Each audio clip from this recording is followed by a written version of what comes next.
Hello,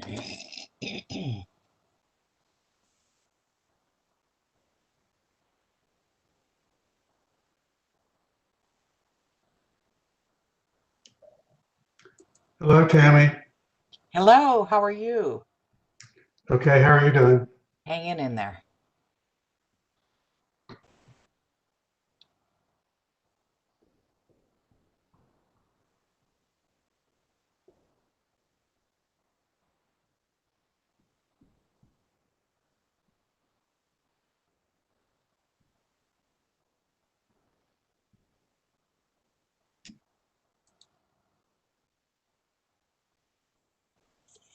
By the way, John Mooney's on as an attendee. Oh, there he is. We'll bring him up. Thank you. I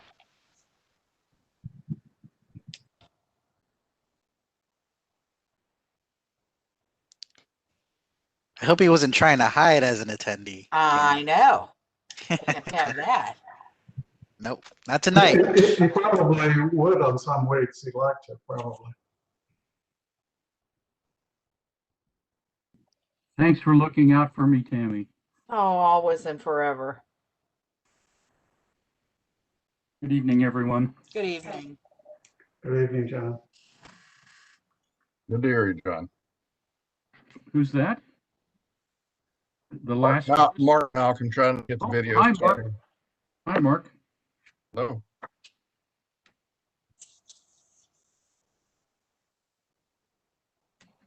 How was your trip to see your son? With that, a couple of visits to Christiansburg. I have another. That was also for a grandson's birthday. I have a week and a half. A granddaughter's birthday, and we'll be in Richmond on the way back after a week in Williamsburg. Right now, I'm building a couple of closets, rebuilding them in our house. Wow. You are busy.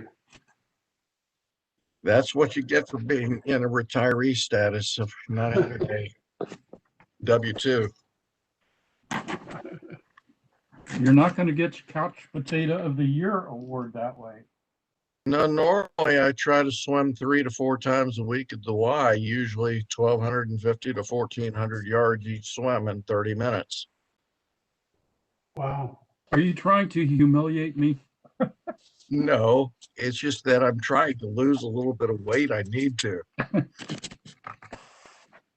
So does your son go to Tech, or is he living in Christiansburg because of Tech? He lives in Christiansburg. Many of my family are graduates of Virginia Tech, like my brother, my father, my grandfather, and a bunch of uncles and such. But Wow. no, his wife works for Virginia Tech. He actually works for Allstate, and mostly work at home for him. And she likes to go in and work, get away from the house. Right, right. And they have 2 sons, and Montgomery County there has is basically mostly in school. Has been for a while, but they have a hybrid instruction. So the elementary school kids go in the afternoon. Well, Fairfax County, I think, got it confused. I think there would have been more people taking them up, but it seems to me from listening to, my 2 grandsons that, there wasn't a good opportunity.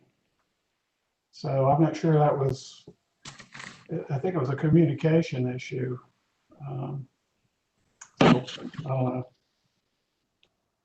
One's a senior, so it's kind of hard to not be in there as a senior, I think, in high school. So it's one of those things. Done that with a number of high schoolers in our neighborhood, going to different schools, some private, some public. Mm-hmm.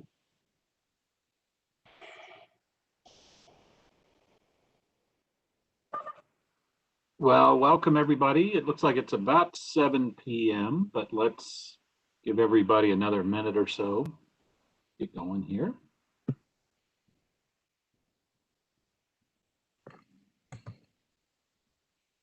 Good evening, Walter.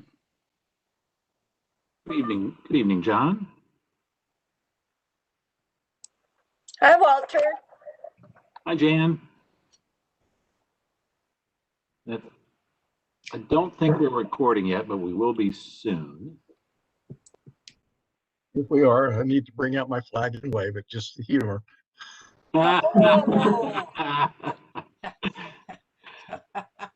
Oh,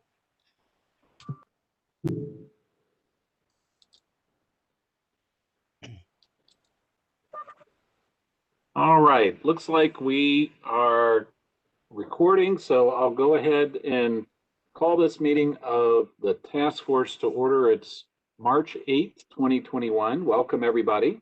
I think everyone is familiar with how the technology is used, so I won't go into that. We do have a couple of items on our agenda tonight. One primary item, which relates to affordable housing. So, Jose, I'd asked if you could put the agenda up. We'll go over quickly what's on tonight's agenda and then see if anyone has any questions, comments on the agenda. Then we'll go ahead and get started. Hey, Supervisor, just give me one moment. I'll put up the agenda on the screen. Okay, no problem. And I see tonight we have a good participation, both panelists and attendees. All right, so as Jose is pulling that up, the first thing we'll do tonight is have updates on the transportation subgroup and then the different groups that are working through the different topic areas. Some of this agenda I know by heart, but there we go. So first is transportation, then we'll have a update on the open space parks revisions, equity and public health, and then on population, we'll get an update from Commissioner Carter on that. And again, most of tonight's agenda or tonight's meeting is on housing. So we have a good presentation tonight, and then we'll have a discussion about to start to get your ideas out on what we might want to do with language in the comprehensive plan for Reston relating to housing. So, and then the last thing, and I'll just flag this tonight and I'll remind everybody later, we are moving the start time for the March 22nd task force meeting to 7:30. So we're not going to start at 7 in 2 weeks. We're going to start at 7:30. There's a Reston Transportation Advisory Board or committee meeting that is going from 6 p.m. until 7:30. So if you're on that one as well, be sure to maybe bring some dinner along as we work through all that in the evening. Speaking of which, I might actually be sneaking a little bit of dinner through this meeting for a while, but let's go ahead and get started. Does anybody have any questions on the agenda? Okay, then let's move right into updates. First, Mr. Mooney, could you give us an update on the transportation subgroup? Thank you, Walter. I'd be happy to. The group is really working very hard. Our goal, our revised timeline now has us having a discussion with the full task force on the final draft final version of the transportation chapter at the April 12th meeting. Prior to that, we are aiming to have to you in time for discussion at the full task force's March the 22nd meeting, the infamous meeting that Walter just referred to.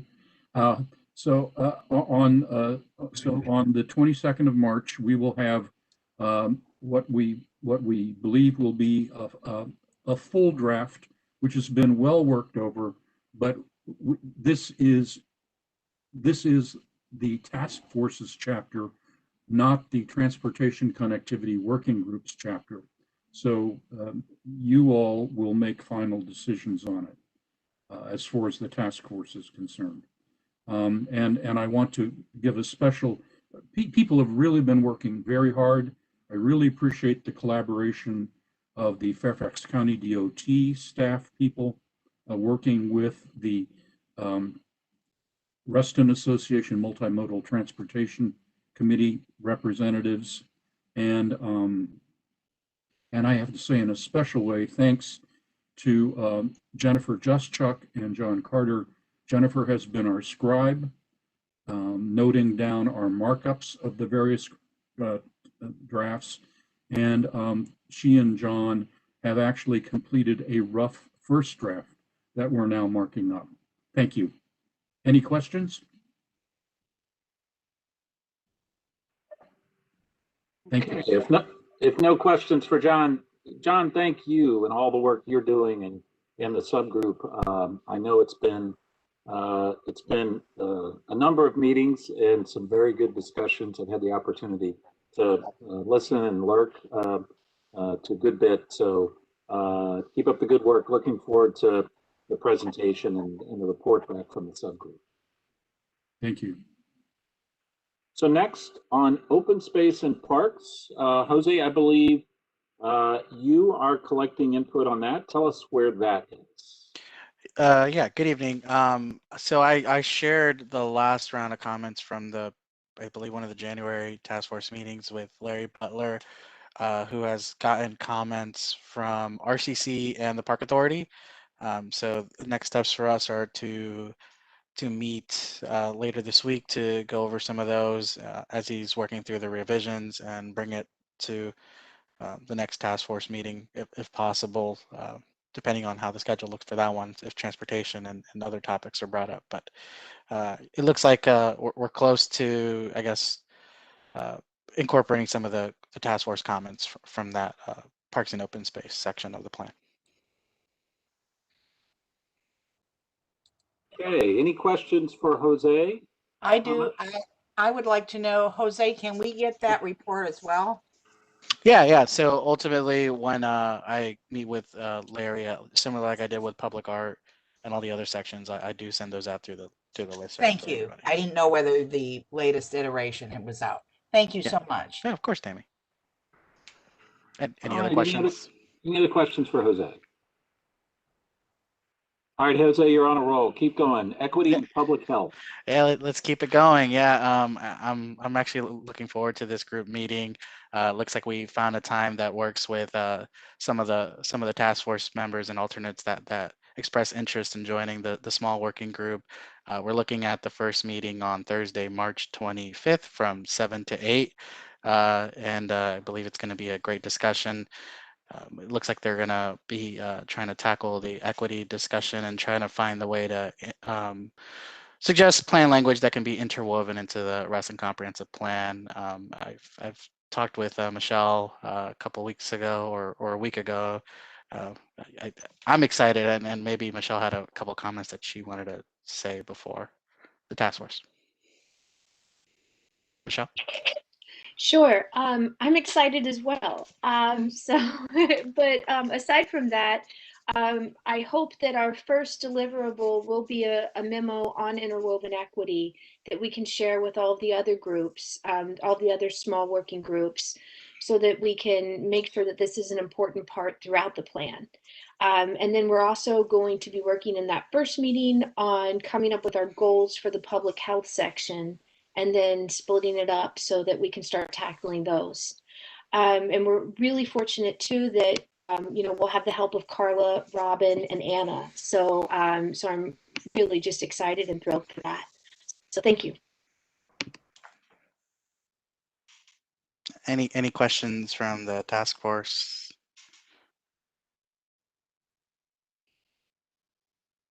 All right. Well, looking forward to that work as well.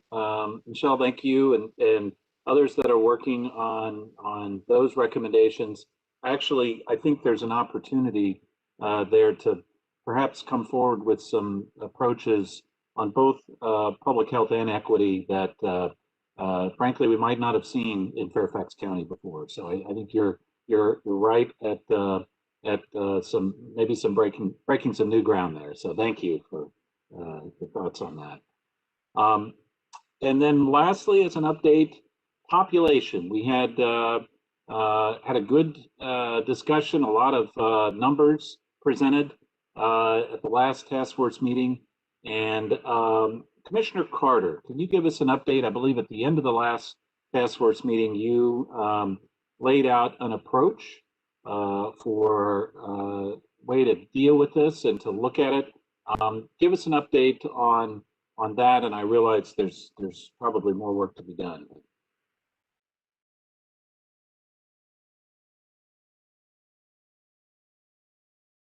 Is Commissioner Carter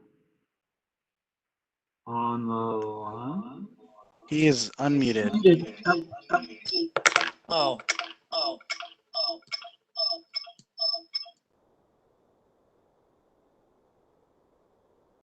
Okay, try it again. Commissioner Carter.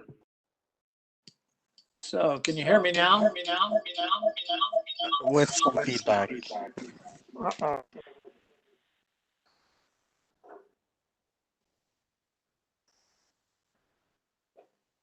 Can you hear me now?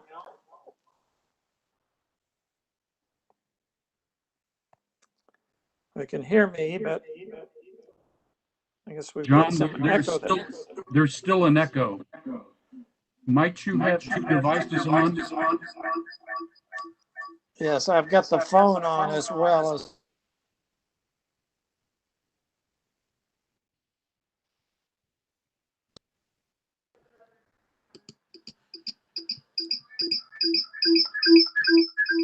I like that one. Does that work?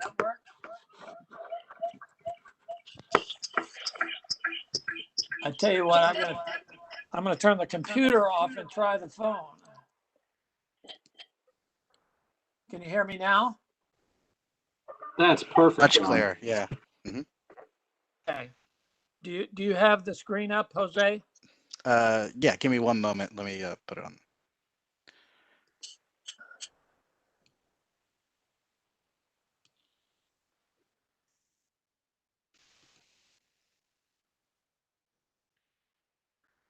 Well, I can just read it if you can't put it up. So it's 7 steps or 6 steps.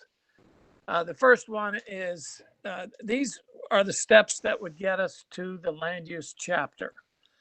So what we've done is the first step is to find out what the maximum is allowed in the comprehensive plan. Is everybody hearing me? Yes. Okay. Then the next step is what remains to be built, or at least what the comp plan says. Then the third step is whatever densities we end up with, people are going to have to work for it. So what I've done is we've taken the 11 principles. And so each time we go through land use areas, you would have to look at the principles to see if it matches. And that's how you would determine what the appropriate density is. The fourth step is to look at the final allocation. And we start with these areas of the comp plan. Number one would be the convenience centers. What's the commercial and what's the residential proposed? Village centers, what's the commercial, what's the residential? The other commercial areas like the Home Depot area and like Bowman Green, and there's some other areas. And then we look at the residential neighborhoods that are outside the TSAs. And then finally, we'd look at the TSA areas, Wheelie, Town Center, and Herndon. And as we go through these one by one, we would be comparing them against the principles. The fifth step is identify the desired jobs housing ratio. The sixth step is to revise the land use map so we can see it all together. And then the last step would be actually write the comp plan chapter, including the text, the tables, and the graphics.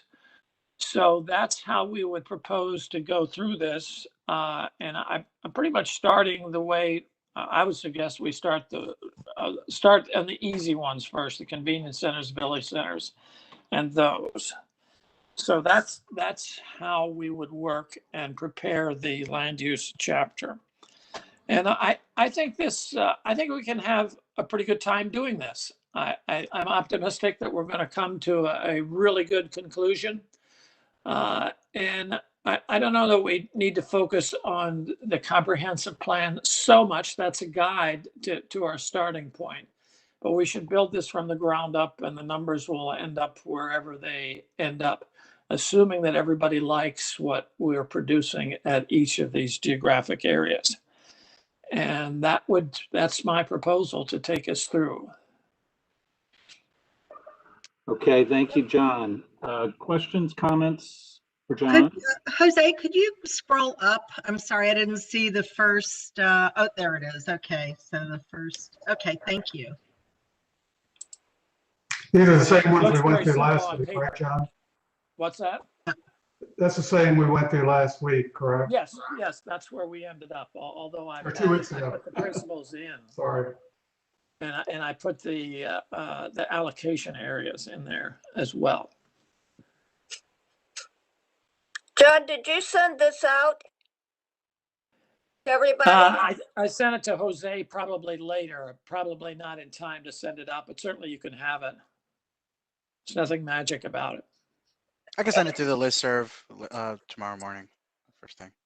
Okay, thank you. And the other thing is, are you including a cap in the population? Those figures were really shocking the last meeting.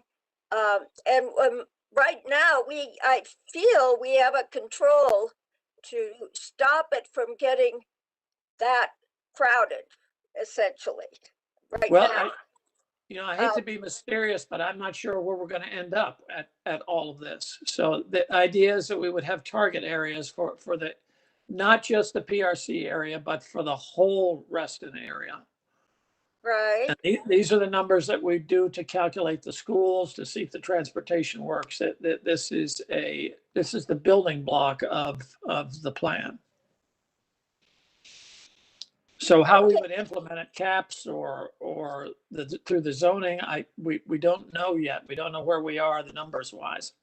Okay, you have to do that before you can Yes. think about reining it back a bit. Okay, Right. thank you. Well, we'll figure out the numbers and then we'll figure out how to implement them. Thank you. Thank you, John. Okay, do you want to do the affordable housing, Walter? Yeah, I tell you what, if nobody has, well, I have one more question. sure, John. Okay. John, I really like your sequence. What I'm wondering is whether we can also make an assessment of the desired population target by looking at the capacity of our existing and planned infrastructure, whether it's schools, transportation, recreational facilities, and so forth. So the capacity of that infrastructure to adequately serve a new population. Is that a step that we would want to do? Well, I think it is. You've got to come up with your target first before you can come up with, we're in the transportation section, we do have an infrastructure. So we will compare that infrastructure with the land use numbers we come up with, and we'll see if it checks out. So it's kind of like a scientific hypothesis. So you come up with the land use numbers and you see if it overloads the transportation system as proposed in the transportation section. The same thing with schools. And to get to John's point, we will have open space by then as well, right? Yeah. So it's usually transportation, schools, and open space are the ones that you check but you got to come up with your number first, and then you adjust it based on the needs or your willingness to implement it. Does that make sense? It does. Thank you, John. Yeah. But yeah, this is an important building block.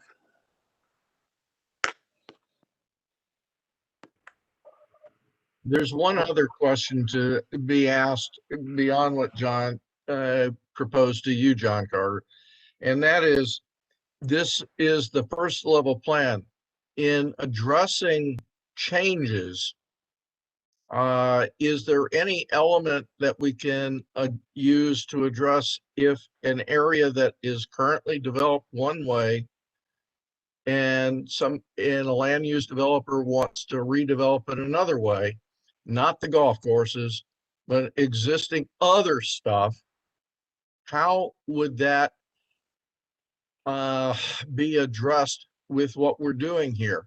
The land use decision-making principles apply, but the thing is, it's if there's an increase in multi-use development versus what is a current residential area, how would that be addressed? Or should we consider that with this plan at this time? That was sort of the shortcoming of the 2017 version, especially with the prior supervisor looking at what John Mooney brought forward on assessment of public infrastructure versus the population target, because things with the public infrastructure would be just simply be addressed later by what Supervisor Hudgens had proposed. Well, I think you got two questions in there. The first part is, if you just look at the convenience centers, village centers, other commercial areas, the residential neighborhoods, we will come up with the mix of land uses in each one of those.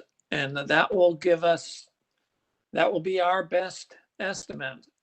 And we'll have lots of help. We're going to want the staff to work along with us to come up with that mix. And that will be the mix that's in the plan. Now, so that's the first question. And I hope that doesn't make you too nervous that we're going to have to come up with those. But, that's our job, really, in this. The next step is to balance that with your infrastructure, namely your transportation facilities, your schools, and your open space. And so we will assess just because we have a land use mix, you're going to have to use these principles. You're going to have to work for it, really, is what we're saying. And every project as it comes through is going to have to look at those 11 principles, and only the ones that meet those principles will be able to go forward. So hopefully that answers your question. If we're wrong, then that's going to be another comp plan, really. We will have to have flexibility in how we do this. The other aspect you were asking, what if someone wants to replan something? Well, there'll be enough flexibility in there to plan, but it has to be within the scope of those 11 principles, which are fairly general. So I don't know I hope that answers your question. It's the third part addressing it. If it's very clear in this comprehensive plan, it's helpful both to citizenry as well as to potential developers, how Fairfax County will go forward with proposals such as that, whatever they may come up with. Thank you for addressing it as best it could at this time. That's something looking to how we finalize doing this is my suggestion. I'm sure we're going to have lots of help on this, both from the developer side and from the community side and from the staff side as we move through each one of these. And I look forward to that, actually. I have great trust in our task force that we've set up, and I've got great trust in the larger community as well. I mean, my experience is the community knows a lot, perhaps more than a planning commissioner or a staff person. And I trust their judgment on these things, and we ought to be careful and listen to that. But we know things happen, and there's not a science to this, but we will go through this pretty clinically. And I hope everyone will be satisfied with where we end up. I think you will be. I think you'll be surprised, but the proof is in the doing. So. I look forward John, to it. No, I appreciate that. I love your optimism. This is awesome. We need that. That's This is the fun part, folks. This is the fun part. all right. So Charles Colby has his hand up, and then Jason and Jennifer. And let's move through these. But go ahead, Charles. Great. Hi. It looks great. The one thing about all of it that worries me is, we're potentially tripling the population when all the development's completed. But of course, the planning will ensure there's infrastructure there. But I'm worried that the development and the population increase is done in a short period, like 5 years, hypothetically, but it takes 30 years for all the infrastructure to be in place. Is there a mechanism for pacing the growth or the development? That is, if the infrastructure is not there, that things are paused or it's harder to build? I just will say every jurisdiction has trouble with this. Fairfax is not alone with this. I worked with in another jurisdiction, several different ones in Maryland that has what's called an adequate public facilities ordinance.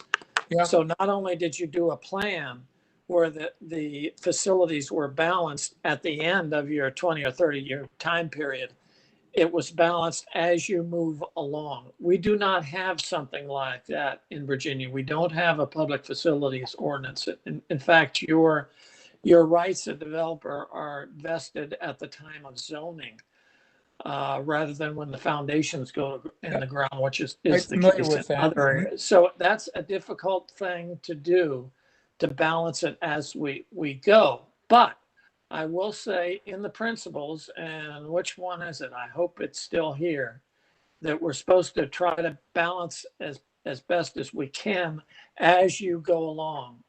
Oh, it's number 4. Development will be phased with infrastructure.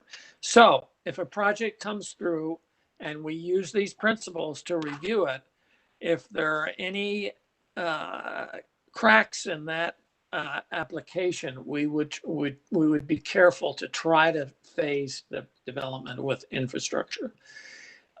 We know that there's not a lot of money for the public to build this infrastructure, so the private is going to have to be in charge of building an awful lot of the infrastructure.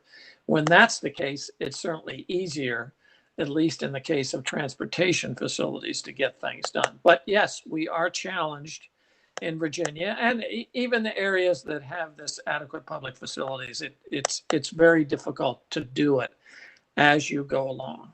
But we're going to give it a try. Yeah, it's I bet if there was a lot of priority to that principle 4, you might get more support or help from those wanting to build new projects to add that infrastructure. Maybe they can do more in terms of parks and roads and helping with schools and so on. Yeah, you can be sure that developers don't want to be out of sync in things like schools. They want to be developing an area that doesn't have those facilities, although that only goes so far. Yeah. Again, I don't want to be too optimistic with everything, but we're just going to have to work through those things. All right. Thank you, Charles. 2 more questions, and then we'll move on. Jason, and then Jennifer. All right. Thanks, Walter. I just want to clarify something and then offer something real quick. Somewhere between the conversation between Mark and John, so we have the land use decision-making principles, but did I also hear design principles come up in relation to? That's the number 1 principle after community participation. Excellence in planning, urban design, and architecture will be a hallmark. So usually in these land use, when you're determining what's the appropriate density, urban design has a major play here. It's all about how big is it going to be, and does it fit, and is it a proper fit with the surrounding neighborhood? So I would imagine urban design is going to be a major. So everybody at the end of this is going to be certified as urban designers at the end of all of this. I'm happy to allow people to join my profession. So And, No, and we so my hope question people is like related to urban you, design, I guess, essentially. If we there hope are people design, like you will match up to this quite a lot when it comes to the, I mean, particularly in the smaller areas, the convenience centers, village centers, those are easier to visualize than perhaps some of the other ones. right. So- And so I'm just curious, where in the sequence of events will that more fine-grained discussion occur? So the answer is now. Whenever we bring up the first one, we will have that discussion. And like I said, I think that's probably going to carry the day on an awful lot of this. Yeah, I mean, I would advocate for an appropriate level of design Yes. principles that aren't, at a comp plan level that guide redevelopment in different scenarios. So I'm not going to take up too much time. So thank you. Happy to contribute. And as we write these sections, I mean, take the village centers. When we look at the land use in the village centers and we figure out what seems to be appropriate from an urban design perspective, how much commercial and how much residential, and does it fit properly? The chapter will have text in it that will drill down in more detail of what that means, explaining what we've ended up with. Does that help? Yeah, it does. I appreciate it. Thank There you. won't be just a number. It won't be a table with these. Yeah, I think, seven well, we should really look at, and we can keep it simple and look at things from a mobility perspective, an open space or public space perspective, and then kind of land use and how those all intertwine and what kind of places we want to create. I think that's important. Yes, I hope that's understood in this. Great. It is now, definitely. Thank you, Jason. All right, thank you. And then last, Jennifer, and then we'll move on to the housing topic. Thank you. I'm hoping that we're adding a public health section to our chapter. And as Michelle and I were talking to other cities and counties out there, we actually were hoping that the public health section would also be one of those elements where we would gauge our land planning against our infrastructure in that case, or in those areas, in addition to transportation and schools, that our public health facilities would also be taken into consideration. So hopefully as they develop that section, we can add that here too. The second question I had, and hopefully it helps round out this discussion, is how are we going to do this? Walter, are we getting into a small group? Are we doing it, during these sessions? Because I think some of this is going to take some time, and those of us that have been waiting patiently to get to this point are ready to go. I understand. Good question, Jennifer. And let's have John come back at the next task force meeting with a process, because you're right. I think that the task force can discuss. But yeah, this is very weighty stuff. And by the way, to your first point, yeah, I think it's a very interesting idea that John mentioned. Perhaps there should be some language relating to public health or equity that developers would need to earn their way towards the maximum of the density in the comprehensive plan. So, instead of assuming that the maximum is where a developer would end up, they have to earn their way there. And so I think many of the things that the task force has been working on, I think, including these principles here, as well as some of the ones that are under development, like equity and public health, could perhaps fit into a framework like that. We might actually want to, I don't do this lightly, but we might want to make that clearer in the principles, even to the extent we would write a 12th principle about this. We have something, I think it's we had healthy lifestyle. Yeah, we had healthy lifestyle. It's as far as we could get before we started down the road of asking this task force for a public health chapter. But that was the intent of everything. Yeah, we might want to augment that either with another principle or a few more words about that. All right, fantastic. Thank you, Jennifer. And thank you, John Carter. Appreciate everything that you're doing on this, and we'll look forward at the next task force meeting, it's going to be a little busy, starting at 7:30. Remember, but we'll have something in there about a process for addressing those issues, and get feedback from the task force at that point. So, with that, we are through that part of the agenda, and now we have our main topic tonight. Again, just to remind everybody, our tradition is to wrap this up in a couple of hours.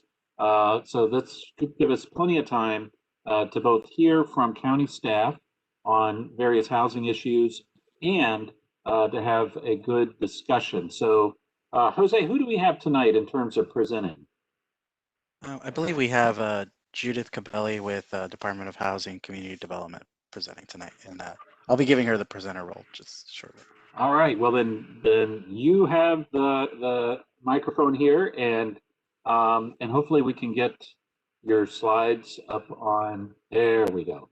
All right, take it away. Thank you. Thank you, Supervisor Alcorn. Thank you very much for the opportunity to speak with the task force this evening about housing affordability. So I'm Judith Cabelli, the Director of the Affordable Housing Development Division of the Department of Housing and Community Development. Here with me this evening are my colleagues Abdi Hamoud, the Affordable and Workforce Housing Program Administrator for HCD, and Graham Owen, Senior Planner, Department of Planning and Development. This evening, we're going to share with you information regarding the need for housing affordability, existing affordable housing in Reston, in-progress initiatives, and the Reston adopted comp plan. I'd like to start by sharing with you about who we are at the Fairfax County Redevelopment and Housing Authority, which we also call the FCRHA, and the Department of Housing, which we shorten to HCD. So HCD works as a staff to the FCRHA. The Department of Housing and Community Development administers the county's affordable housing development, preservation, and resident assistance programs. HCD works to develop, preserve, and revitalize our communities throughout the county directly and, importantly, through partnerships. We also provide opportunities for county residents to live in quality, affordable housing. I'm going to briefly highlight a little bit of information about some of our programs and who we serve in our programs this evening. So the housing that's provided by the FCRHA meets the needs of many Fairfax County residents. Over the entire county, we have approximately 20,000 people who live in housing provided by the FCRHA. In addition to this FCRHA housing, affordable housing is provided in a number of ways, including by properties that are owned and managed by local nonprofits, as well as for-profit companies. At the beginning of the fiscal year 2021, the Office to Prevent and End Homelessness, OPEH, joined HCD. Statistics from OPEH indicate that 736 individuals were identified in fiscal year 2020 as experiencing homelessness in Human Services Region 3, which includes Reston and Herndon. Having sufficient price and age-appropriate housing in the county is an essential component of equity and the One Fairfax policy. I know you've talked a lot about this and you have great work related to both health and equity, and hopefully housing is going to be a very big part of that too. So just very briefly, Anna Rickland's presentation on health equity spoke to the intrinsic relationship between housing and health, as well as the health impacts of the built environment. So we know that a household's ability to live in price-appropriate housing is one way to make sure that we can enable households to afford other basic needs, such as food and childcare, which are very important to improve people's lives overall, as well as health. This can improve respiratory health, maternal and child health, mental health. Having the built environment also provides stability and leads to stability for the household, which can then lead to community-wide stability. Studies show when children are able to stay in the same school, it benefits that child as well as all of the children in the school. Housing affordability is broader than just providing affordable housing. It's the ability to live and work in a community, which leads to shorter commutes, and it's also better for the environment. These are things that are important for the individual whose lives are improved, as well as the collective community. Access to transportation is important for everyone so that we can all have the opportunity to easily get to places of employment. We know that having economic diversity throughout our communities can lead to increased overall economic growth, which is good for the entire community again. So when we talk about housing affordability, we often talk about the term area median income, or AMI. AMI is one of the qualifying factors for a household's ability to live in communities like the ones FCRHA owns, as well as the nonprofit or for-profit companies that operate committed affordable housing. The Low-Income Housing Tax Credit Program, often referred to as LIHTC, is a very important tool that leads to the ability to finance housing affordability. If you look at the chart on the screen, you can see, for example, a household with 4 persons, the 60% AMI for that household would be approximately $75,000 per year. And in that case, for that household, the maximum rent that they could be charged in a tax credit property for a 3-bedroom apartment, for example, is $1,965 per month. There are all the other incomes and rental factors on the charts as well. So generally, the market doesn't naturally provide housing at these income levels. And it's very important for us to be able to provide them throughout the county. To give a little bit of perspective, Fairfax County teachers and firefighters starting salaries are both approximately $50,000 per year. So as mentioned, it's very important for a healthy economy, as well as for the health and equity, to ensure housing affordability at these lower income levels is provided throughout the county. We know through studies that we need approximately 15,000 new homes at 60% AMI and below by 2034.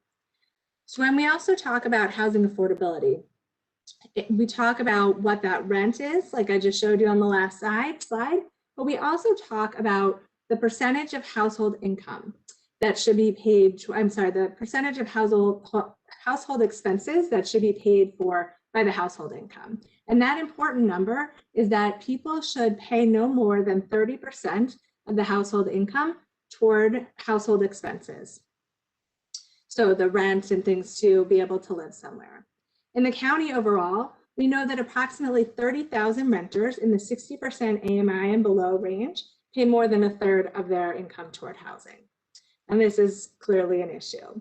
We also knew prior to COVID, and we see it only worsening now, that rents have continued to rise and income is staying stagnant.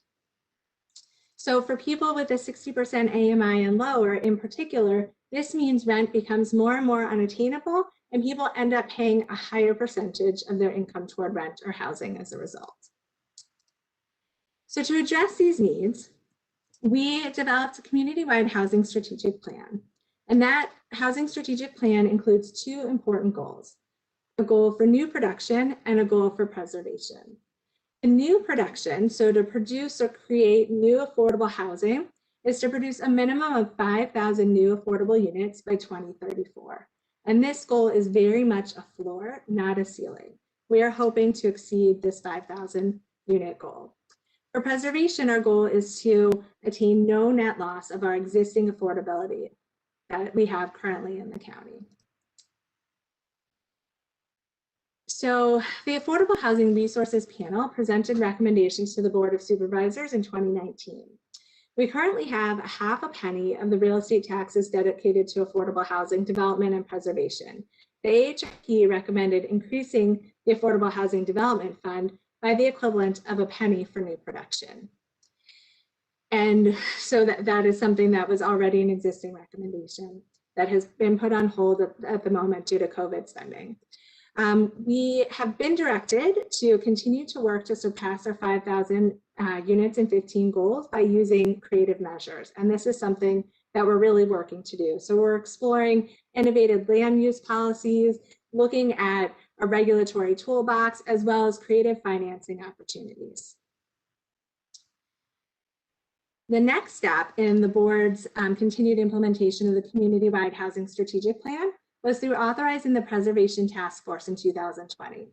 The task force was made up of industry professionals who worked over the past 5 months to develop a set of recommendations. Those recommendations will be presented to the Board of Supervisors at the April Housing Committee meeting. The task force developed 2 really important definitions to guide the work of the task force. The first being market affordable housing. So market affordable housing is housing that's considered to be affordable to households earning 60% of the area median income or below that does not have enforceable rent or income restrictions.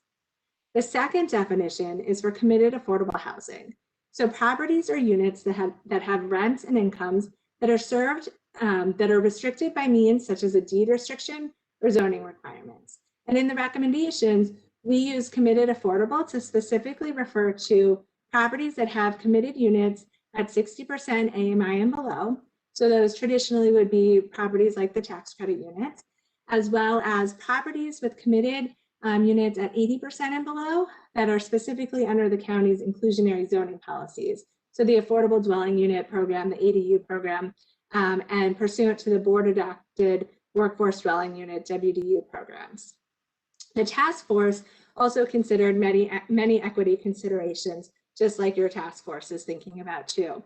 And so one thing that was really important to the task force is that that preservation should be twofold, in that we preserve the affordable housing, and preserving the affordable housing can lead the way to the economic success for individual residents and families, and that preservation of affordable housing can lead the way to enhance quality of life, positive growth, and development for neighborhoods, and transform islands of disadvantage into communities of opportunity. Another sort of definition that we talked about as a task force that made it into the recommendations is that there are two terms for how preservation can occur. So what we call physical preservation, and then what we call use preservation. So physical preservation is the preservation of affordability that's achieved by maintaining a physical building. And then we have use preservation. So this is preserving the affordability and number of bedrooms within a redevelopment scenario, and it can happen on or off site. Sometimes you might have just physical preservation, sometimes just use preservation, or they can happen in tandem depending on the situation. So some of the affordable housing preservation forms that could happen include, and it's not limited to these, but it can include renovation and rehabilitation of existing market affordable or committed affordable properties, adding an affordability commitment to an existing market affordable property for the first time, extending an affordability commitment for an existing committed affordable community, and preserving by replacement units on site or nearby to the site. The full recommendations are now available on the Preservation Task Force website. So on this screen, you will see the low-income housing tax credit committed affordable housing in Reston. As I previously mentioned, these tax credits are one of the mechanisms for providing financing that enables committed affordable housing. So on this screen, you see we have approximately 1,100 affordable housing units in Reston that were specifically produced with tax credits. They're owned by a combination of the FCRHA, Fairfax County, as well as private owners. Please note that there might be other properties that do provide affordable housing and may even have affordability commitments that aren't included on this list. This is just specifically the tax credit properties. So just wanted to share a little bit with you about some of the new production and preservation happening in the county, in Reston specifically right now. New Lake Ann House, which you've probably heard about, is an example of preservation by replacement or use preservation with the definition that I mentioned earlier. And then Stonegate Village is in the super very early pre-design phase. So now I'm going to pass the presentation over to Graham Owen, who's going to talk with us a little bit about our inclusionary zoning and the Reston adopted comprehensive plan. All right, thank you, Judith, much appreciated. So hi everyone, Graham Owen with the Department of Planning and Development. I'll be focusing this second half of this presentation on the county's inclusionary zoning and planning tools.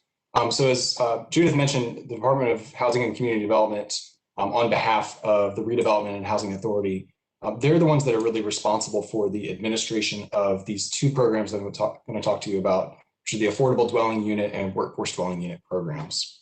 The programs have both a rental and for sale components, and units provided in these programs are subject to certain affordability restrictions during the affordability period, which is typically between 30 and 50 years. So just a little bit of background on each of them. The board adopted the ADU program, it's the older program, in 1990 as part of the Fairfax County zoning ordinance. So it is a mandatory requirement for applicable projects. The ADU program is applicable to wood frame and multifamily construction 4 stories or less. It requires up to a 6.25%. It requires that up to 6.25% of new multifamily construction and 12.5% of all new single-family construction be set aside as ADUs. The ADU rental program serves households earning from 50 to 70% of the area median income, and the for sale program serves households earning up to 70% of AMI. So to date, about 2,900 units have been produced, about half rental and about half are for sale. So in addition to the ADU ordinance, the ADU program, we also have the board adopted workforce dwelling unit policy. This is a policy that came online in 2007. And then a Tyson specific policy was adopted in 2010. So the WDU program differs from the ADU ordinance. It's applicable to higher density, mid-rise, high-rise construction projects, really focused on the activity centers in the county. So Reston being one of them, of course. Typically, you're also dealing with situations where a developer is seeking to develop above the baseline, the base plan recommendation. So unlike the ADU program, WDUs are addressed as a policy in the comprehensive plan, and it basically operates as a proffer-based incentive system that's designed to encourage the voluntary development of WDUs in exchange for bonus market rate units when a project is going through the rezoning process. So the WDU policy recommends that rental developments commit 8% of units as affordable, and that for sale developments commit 12% of units as affordable, as a minimum recommendation. And you can get higher WDU percentages are recommended in exchange for additional market rate bonus units. So the WDU rental program serves households earning from 60 to 80% of the area median income, and the for sale program serves households from 60 to 120% of the area median income. Since the first units were delivered in 2013, about 1,700 units have been constructed throughout the county.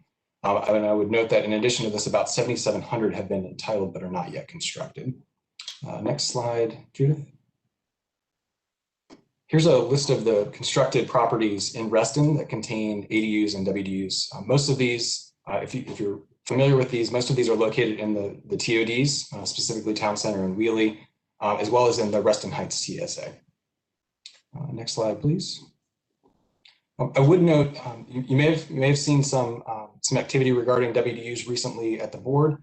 On February the 23rd, the board did adopt an important change to the WDU rental program, which is illustrated in this chart, and I'm happy to walk you through it.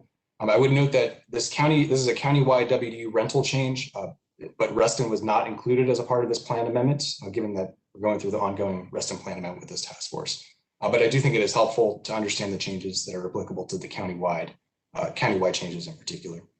So the prior WDU policy, which is shown in the left-hand column in this chart, recommended that developments provide 12% of their units as WDUs when they're going through the rezoning process. However, of that 12%, only 4% of those units had been previously committed to incomes, households that make incomes of 80% of the area median income below. The remaining units, the remaining 8% of that 12%, could be provided at 100 and 120% of the area median income. So in return for that commitment, a 12% density bonus could be applied, allowing for additional market rate units, basically to help offset the cost of providing the committed WDUs.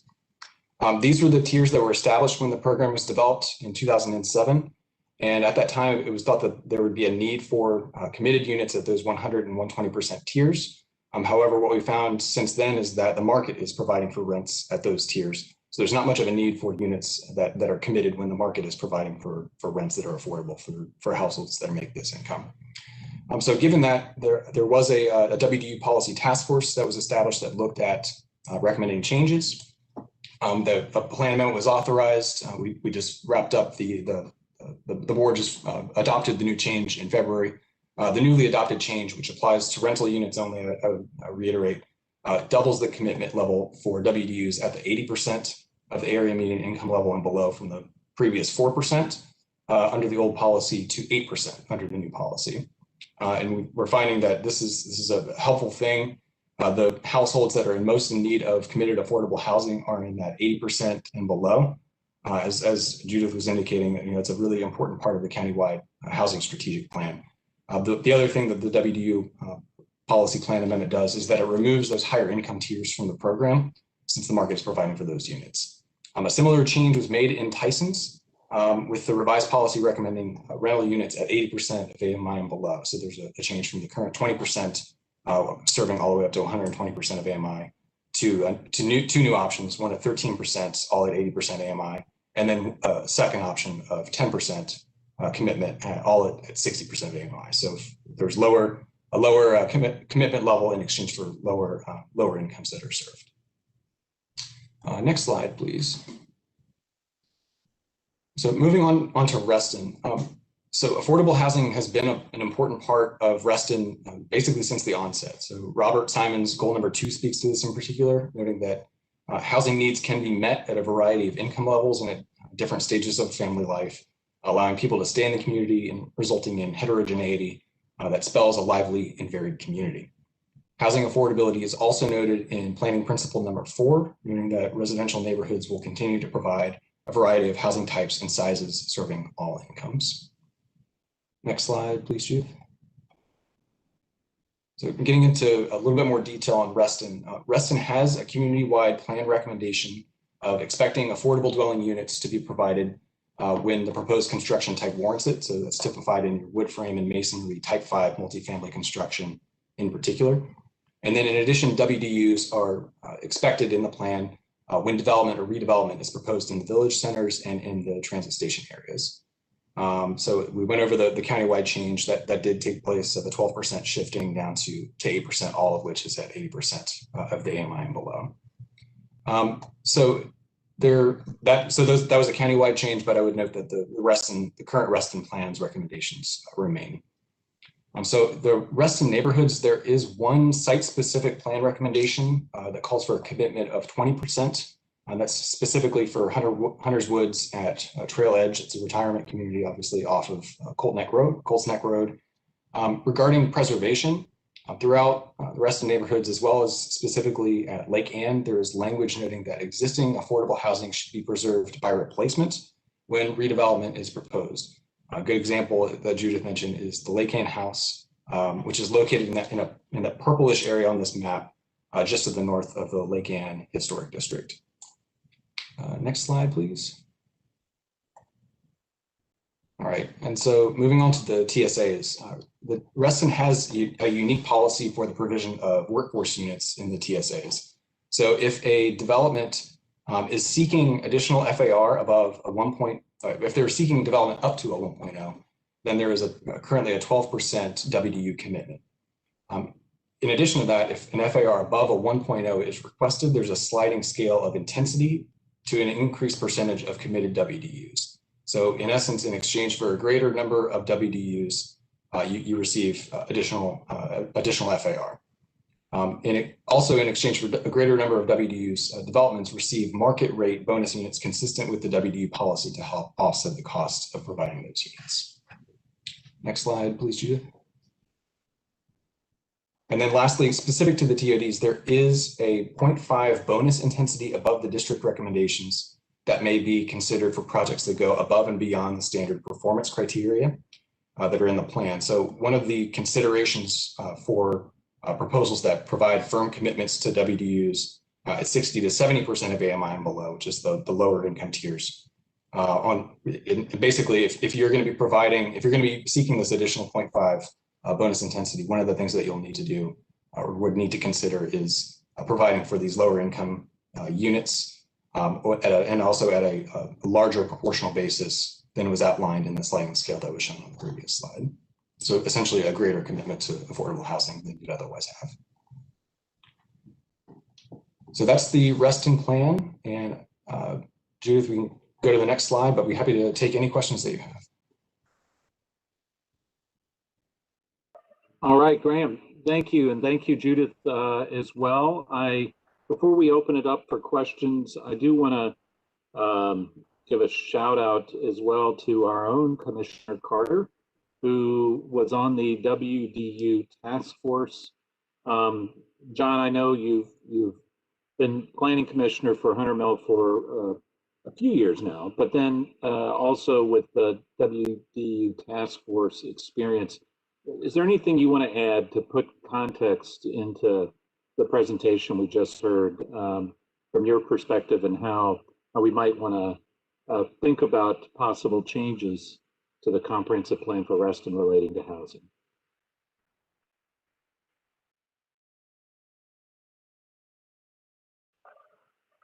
Johnny, there?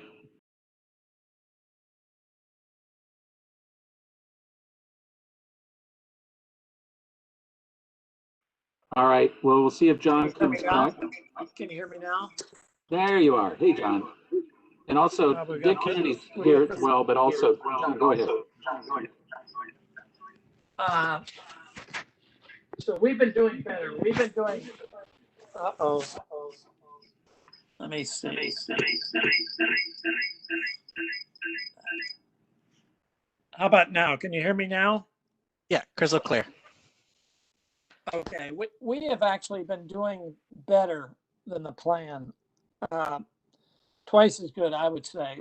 Almost all the projects have between 12 and 16% affordable, and they're at the lowest tiers, which today is 70, 1/3 at 70, 1/3 at 80, and 1/3 at 90 or 100. And almost, there are a couple exceptions, but most everybody, every developer has done that in Reston, which is significantly higher than the county did, either in Tyson's or the surrounding county. Remember, this is a policy and not a law. So unfortunately, we negotiate these on every application. And I'd like to have it a little clearer written in the plan. So today, in the new workforce housing, it's 8% at 60, 70, and 80. And what we have been doing in Reston is 16% at 70, 80, and 90. So hopefully we can get the staff to help us rewrite that. But as we go through the land use, there's still 3 areas. We have preserving what we have, and we know the public buildings that get built, but there are also private ones, like older apartment complexes in Reston that we want to find ways to preserve. Vantage Hill is an example. The second one is we know Fairfax does a wonderful job building public housing. And so we want to find areas for that in our land use plan. North Town Center might be an area for that we might look at. And thirdly, which I think is one of the best ways to accomplish affordable housing, is through the inclusionary zoning. This is a notion that the private sector is going to be responsible for building this, and they get a certain incentive to do this, but the result is a mixed income community, and we're going to start getting results of that already. So I don't know whether we need to go more than that, but we're going to have a little bit of a challenge to match up, to change our comp plan to get it a little bit more in sync with what the county is doing. Another thing I'd like to say is that you saw that chart, and what's not mentioned very often, that's the floor. That's the minimum you're supposed to provide. This is the 88%. There's a ceiling as well. It's where you get 8% affordable for a 12% bonus. There's also another ceiling there that says for 12% bonus, you get a certain increase in the affordable housing. And you're supposed to negotiate the number as well as these tiers. So we have a little bit of a challenge to work on, but we have always done better here in Reston from the beginning of time, which is roughly 1962, with this affordable housing in Reston. So that's another chapter we're going to have to write. So there we are. All right, John, thank you very much. And I did want to call on to see if Dick Kennedy wants to say anything, and then I promise I'll open it up for questions from the task force. Dick is the RHA commissioner. Do you want to add anything? No, I want to say that Judith and Graham and John have summarized things very well. Down the bottom line is getting as much of the new housing that is new near our metro lines, that because that doubles the advantage of the assistance for poorer folks with lesser area median income monies coming in. So that's a key. But housing is expensive. With the new federal funds coming, I think we're going to have an opportunity to look at that. And I think one of the things that we all have to remember is that commitments to housing don't come, once they're established, don't produce anything for quite a few years, 3, 4, sometimes 5 years. And I think the supervisor has had the lead in pushing forward in the county, and I think we'll have that opportunity again. And I think that the new preservation plan that has been is being placed before the supervisors is going to be a very good way to look at this opportunity to preservation. And the bottom line is going to be that it too, like almost all housing, costs money. And we're going to have to be dealing with that. But thank you. And Dick, thank you as well for your service on the WDU task force. Appreciate that very much. And just for full disclosure, there was a third Restonian on there, Steve Cherney. So we did a pretty good job on that task force, I think. Well represented. Yes, definitely. So let's go ahead and open it up. Burton, I'll go to you first, and then just work down Chris Daniel and David Vanel. Go ahead and start us off, Burton. Hi, thank you to the staff for this presentation. I'm not really familiar with the topic and some of it was over my head, but I was wondering if you could talk, hopefully not too long, but I'd like to know just generally, what is it about the market that results in a lack of sufficient affordable housing, independent of intervention? I mean, what is it about the market that is not getting a solution that we need? And then relatedly, what would it take for housing to be created that would be naturally affordable without developers having to be incentivized to provide it? Not to say that we should work towards that, but I just would be curious and to know your perspectives. And then it sounds like all the programs are focused on rentals only. I didn't hear anything about there being any program supporting affordable units for sale. But I'd be interested in hearing your thoughts on that. Thanks. So thank you very much for those questions. Those are 3 excellent questions. I'll start with your last one regarding the for sale. And Abdi Hamoud, who's with us, can probably speak to it a little bit more intelligibly than I can. But we do have a for sale component of both the ADU and WDU programs, which we offer through our first time homebuyer program. And so Abdi can provide a lot more detail about that in just a few moments. To tell you a little bit about your question about what it is about the market that lacks in providing sufficient affordable housing naturally. It's really about market forces and what for-profit developers want to make profit. And so they can achieve certain market rents in different markets throughout the county. And that's their aim, to be honest. They want to maximize rent. And so building affordable housing costs just as much money as it costs to build market affordable housing. And so it requires programs like the tax credit program and soft loans through FCRHA to developers to be able to make committed tax credit projects. And then with respect to the inclusionary zoning, the developers, it still costs money to produce each unit. And that's why we give the bonus density because that is our collateral that we have, and not collateral, I'm sorry, it's our the value that we can offer in exchange for them producing additional units on the market. And so it's what it costs to build units, and it's what can be gotten on the market for these units. And then the question about how we could naturally provide more affordable housing without providing incentives, it's a really interesting question. I don't know that I've seen any real ideas for how to do that out there across the country. I do know that, but for what it's worth, I'll just say that oftentimes market affordable housing are smaller garden style apartments, often built in the 1940s, 1950s. And because of what can be achieved in the market, they are market affordable. And so many times market affordable communities aren't in the best condition and don't have as many amenities.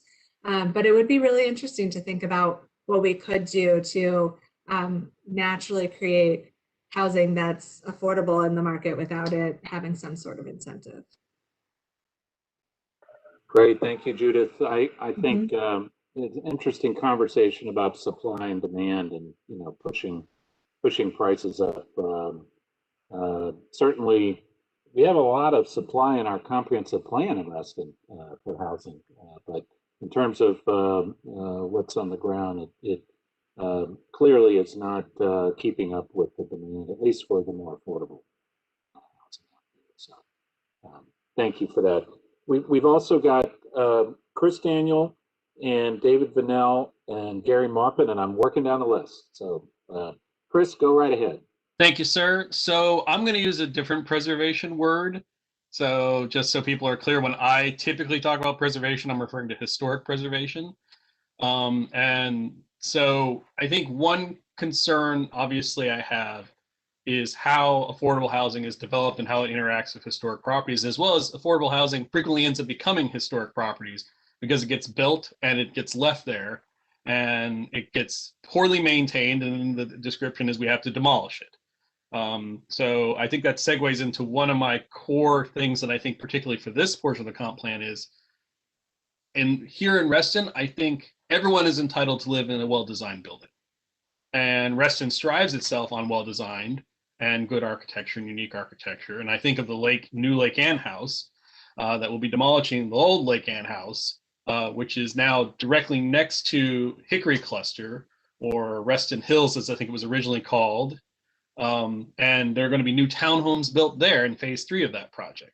And in my mind, that's an opportunity for us to make sure that everything being built there is designed well to continue to set a legacy of the history of design in Reston. And I think that's an important emphasis that, I'm all about making sure there's affordable housing in Reston, because I want everyone to be able to live and enjoy in Reston of all different values across the spectrum, not just the folks that can afford some of the houses that me and my wife couldn't even think about when we bought a home in Reston. So I think that's something that I really would like to see when we're looking at the comp plan here, is how do we factor that in? Because if you're saying that what the question was asked before, that the costs are the same, well, then we should have good design still. I mean, we don't want someone building something that's low quality for people to live in. That's not a standard that anyone should have to live by. So I would kind of strive to see that kind of expectation put in any of our planning documents. And then as the kind of a bit of a steward for the historic overlay districts nearby, I do think that this needs to be cognizant of the fact that some of those properties that are existing could be considered historic. And we might need to look into, could they be repurposed or rehabilitated if they have merits that suggest that? And if they are being built near properties that are identified as historic, how do we make it so they're compatible with one another? I want, that gets back to my larger design emphasis here. We want good design for everybody, not just, the really rich house gets the best design, and then, the affordable house, it gets a subpar design. Should all be quality design, because we want to lift everyone up with our equity. There you go. I tie it back to the equity group, or equity in design. And so I just want to express that concern there, and I bring it back to the Lake Ann New House. It wasn't in the historic overlay district, but it was right next to it. The Architecture Review Board, we never had any conversation with that. Unlike the Crescent project that came to the Architecture Review Board quite a lot to get input as to how it would interact with the HOD, because they were going to literally be butting up right next against the historic overlay district. So those are just some tweaks I think could be beneficial when we look at Reston in particular, because I think there's an interaction of the very young architecture here. I'll stop rambling there, but I think that's about all I had there. Thank you very much, Chris. Appreciate your comments. And we now have David Vanell. David. Thank you, sir. A couple questions for, I guess, Dick and your staff, Judith and others. First of all, has anybody done any studies about what level of income for ADUs and WDUs work the best? What level of income requirement works the best, and what of those levels are most needed in Reston? So that's one question. Second question is, I'm sure I'm not alone in thinking that, and believing that developers come to Reston because they can make money here. Developers come to Reston because it's profitable. And I've always felt that developers should be in some way required to provide more in Reston than they would perhaps someplace else, because it's a moneymaker for them and it's a high profile place. I would disagree with Chris a bit in that some of the architecture that we've seen in the last 5-10 years or so. Now the stuff down by the TSAs is pretty remarkable, but some of the architecture, and especially some of the multifamily home structures, are at best ordinary. And I think we've in the P&Z has banged on people for a better design. But anyway, my question is, how do we in Reston, if Tyson's Corners has been able to extract a 20% ADU WDU requirement, how does Reston get to that point? And I mean, assuming Reston wants to be at that point, but how do we get beyond the 12.5% that we've been dealing with for a long time? Maybe Dick could address that as well. That's all for me.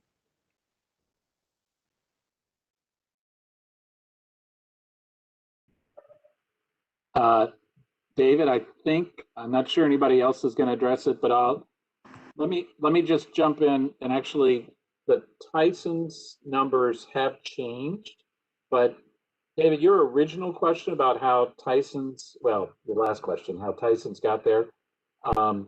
Actually, I was around for that on the planning commission and chaired the committee that kind of put that together. And the way that Tyson's was able to do it is the county put a whole bunch of new density into the comprehensive plan in Tyson's. And, and that was part of a larger deal with folks in the development community and the surrounding neighbors to get that, to allow that to happen. And that has evolved a little bit, certainly. And I don't know if John Carter or anybody on staff want to talk a little bit about where Tyson's is now in terms of the WDU requirements. Supervisor Alcorn, this is Abdi. Yes, Abdi, thank you for jumping in. So I'm the program administrator for our Department of Housing Community Development. So just to answer the question, you're absolutely right. I mean, the original, as Graham mentioned, the board has recently amended the original WDU policies countywide in Tyson's. Tyson's was at 20%. Now there's an option for either 13 or 10%. And hopefully I'm not going to misspeak, and I'll let my DPD team members chime in if I do. Currently what's in play for Reston, as Graham mentioned, is that sliding scale that currently is anywhere from, I think, 12 to 18%. So depending on the FAR, more WDUs could be achieved. And I think, it's not that 20% as Tyson has it, but it's fairly competitive. So I did want to highlight and mention that. Getting to the original, and then I want to, hopefully I've answered that question and double back to the original question as far as the need. Judith mentioned the board adopted the community-wide housing strategic plan, and what came out of there, that strategic plan was it highlighted the need for units between 60 and 80%. I mean, there's a great need for units serving those income tiers.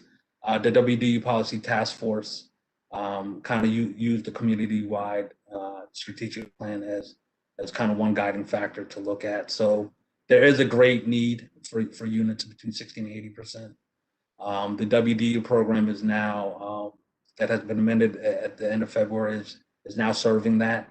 And then our affordable dwelling unit program basically caps at 70%. The rental portion of that program serves between 50 and 7%. So in summary, the strategic plan, which had data in there, what was the need, did identify between 60 and 80% was the greatest need. And that's the reason why we eliminated the units at the 100 and 120% AMI. The market, at the end of the day, the market's providing for that. There's not a need. And I will stop there. Hopefully I've answered those questions. David, was that helpful? Any follow-up? Yes, it was. Thank you very much. I appreciate it, Abdi.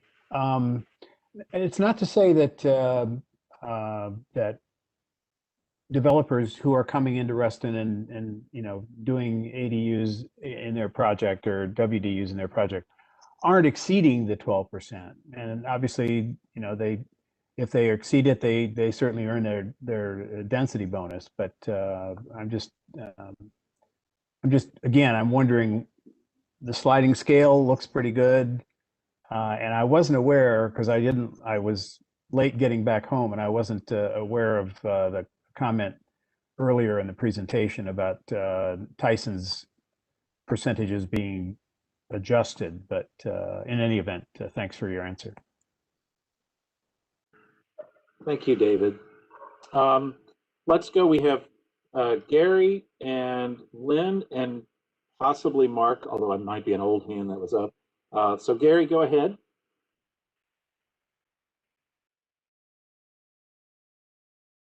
Sorry, now I unmuted.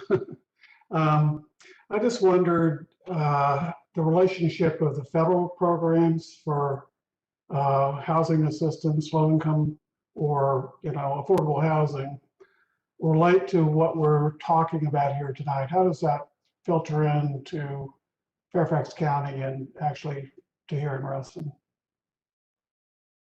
Tenant-based rental assistance, those kind of things. So that's a great question. So to try and stay very high level with it, most of what we brought up tonight, the tax credit program, for example, is actually an IRS program. So that is in the federal tax code that provides the ability for for developers to get the tax credit equity. And so we have that piece for financing. Then there's elements like HUD and vouchers. And so the FCRHA does, as a housing authority, we do provide vouchers. Sometimes vouchers can be project-based, so stay with a property. In some cases, there are properties in the county that 100% of the units may have vouchers. They may come, so they might have project-based vouchers at the property. There might be 10% at a property would have vouchers. And then there are individuals who can have what's called a housing choice voucher that they can take to any property. So any landlord who would take that voucher could accept somebody who has their own project-based voucher. And so that person pays 30% of their income toward rent, and then the difference is paid through the voucher directly to the landlord. So there are those kind of elements. Then there's HUD financing tools that can also be utilized by developers to develop the multifamily housing as well. So it's super high level answer. But how much of that ends up for project-based and tenant-based, which used to be Section 8?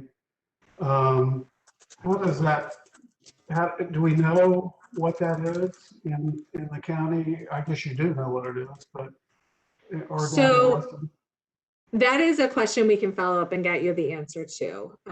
At the moment, I don't know that offhand. That's not our division, but we can find that out for you. Thank you.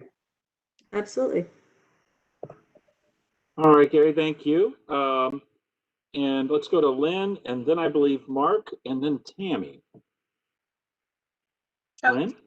Thank you, Supervisor. And Judith and Graham, thank you both so much. And Abdi, this is a very interesting presentation. And I actually have two questions. The first one I'm going to ask of Graham. I think it was your slide number 14 that showed the ADUs and the WDUs for select properties in Reston, and I was just wondering if we could get breakouts of what the ADUs and WDUs, what those breakouts are. I think that was reflecting an aggregated number.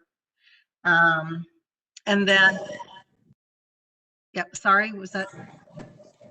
Yeah, thank you, Lynn. Yeah, we can provide a little bit more information. Are you looking specifically for ADUs versus market rate units, WDUs versus market rate units? Okay. Exactly.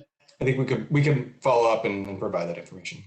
Thank you so much. I really appreciate that. And then my second question is directed at Judith.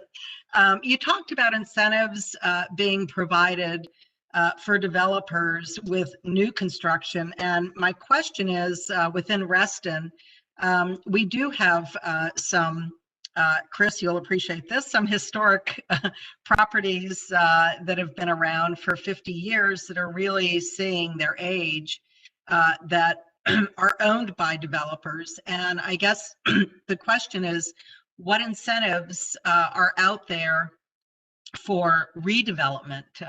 How can we preserve the affordable designation of these units today, ensure that they do continue as affordable units? Thank you, Linda. That's a great question. So first, I did want to mention, with respect to historic properties, one additional benefit from a tax credit standpoint is there is a historic tax credit. There's both a state historic tax credit and a federal tax credit. So when we're talking about preserving buildings that are considered historic, that's a great financial benefit. That on one hand, and then on the other hand, when you add in the federal historic, the state and federal historic tax credits, there's also additional complications. So things like when you're thinking about preserving buildings and maybe adding accessibility, that can become a challenge and also very costly. So just that's something that sometimes developers will weigh.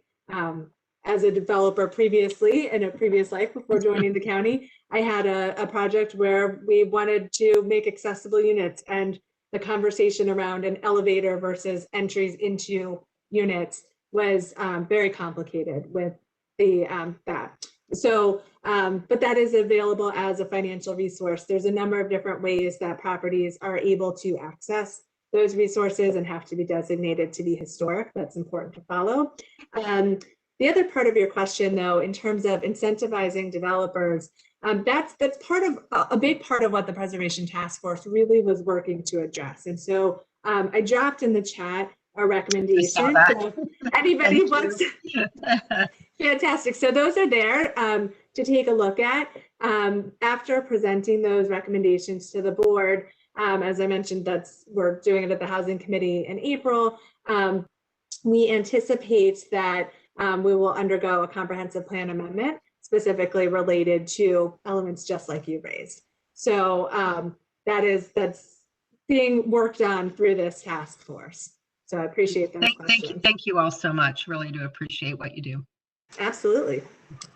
And this is Abdi again. So the question for Graham. So on slide 14, we did a breakdown of the ADUs and WDUs in Reston. And those Right. are projects that have been built and constructed, a total of 417 units.